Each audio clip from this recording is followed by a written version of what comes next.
My siblings abandoned our hoarder mom. Now they want her $750,000 house after I cleaned human waste and found her dead. I, 34F, am the youngest of 4 siblings. Our dad passed away 8 years ago, and after that, our mom started spiraling.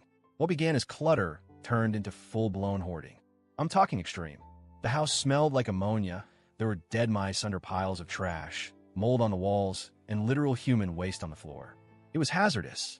My siblings slowly checked out. They said it was too much for their mental health and that they didn't want to remember her that way. So they walked away, but I stayed. For nearly 7 years, I visited her every week. I bought groceries, managed her medications, cleaned things no one should ever have to clean, fought with her about accepting help, and watched her fall apart. I lost sleep, time, my peace, and almost my marriage. But I couldn't leave her alone. Last year, she died. I was the one who found her. She didn't leave behind much. A little savings and the house, which was a disaster. But she left a handwritten will. No lawyer, just a short note. To my daughter, my name, because she's the only one who's been here for me. I paid out of pocket for a hazmat cleanup crew, cleared the house, and had it appraised. The market shocked me. The property is now worth close to $750,000. And suddenly, like magic, my siblings reappeared. They accused me of manipulating her, of isolating her, of profiting off her illness. One said, "You stole from the family. You profited off her mental decline." Let me be clear, I didn't profit. I sacrificed. I gave her everything I had left in me. I told them no, I'm not splitting it. They weren't there for her. They don't get to come back now that she's worth something. They're threatening to sue. I'm tired. I don't feel guilty, just exhausted. AITA for refusing to split the inheritance? Update 1. I wasn't expecting the response I got. I read every comment. Some made me cry. For the first time in years, I felt seen. Thank you. So here's what happened next. 2 of my siblings showed up at my house. Uninvited. They weren't violent, but they were clearly trying to intimidate me. One of them said Mom was not in her right mind, and that I must have influenced her to write the will. They kept tossing around legal terms like undue influence and capacity. I didn't let them in.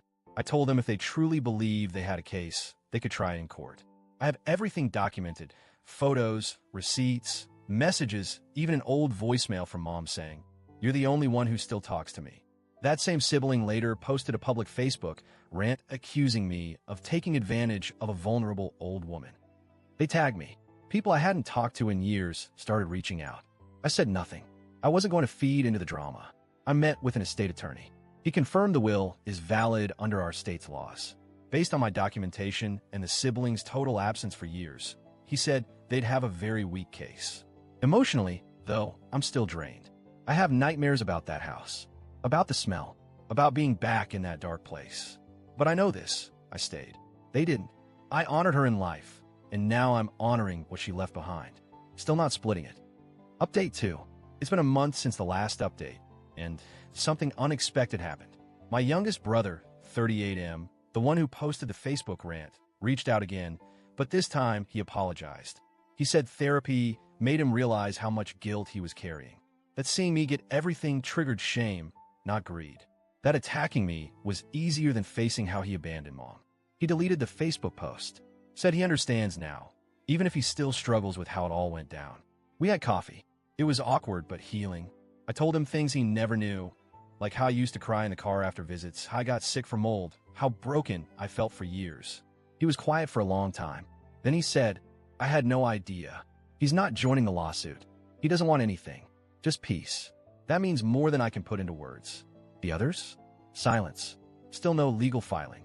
My attorney says they probably realize they have no case. The house is empty now. I'm planning to sell.